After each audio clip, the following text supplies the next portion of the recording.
अरे चोट इतना गहरा देव की दवाई न मिली दवा खाना में। अरे चोट इतना गहरा देव की दवाई न मिली दवा खाना में। बेटा भैया बरान करे तो का हुए, जाके पूछ लिए गांव के नजदीके कहीं थाना में।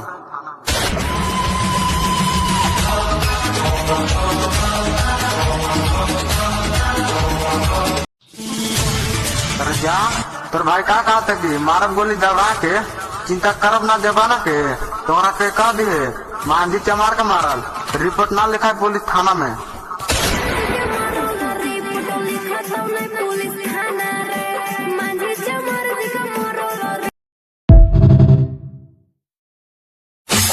अरे मांझी जाती कर्तव्य रंगदार रे, अरे भूया जाती कर्तव्य रंगदार रे। बेटा दुश्मनी कर भी तो हार देते तो और छाती।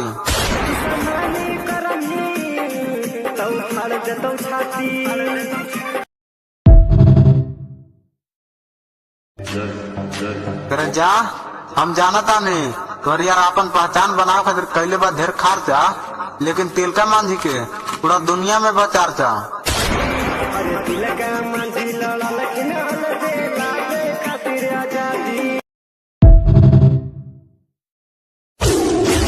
अरे नजरे नहीं होता तो नजारा नहीं होता, और नजरे नहीं होता तो नजारा नहीं होता। बाबू दशरथ मांझी नहीं होते तो गिलहोर घाट में आने जाने के लिए रास्ता नहीं होता।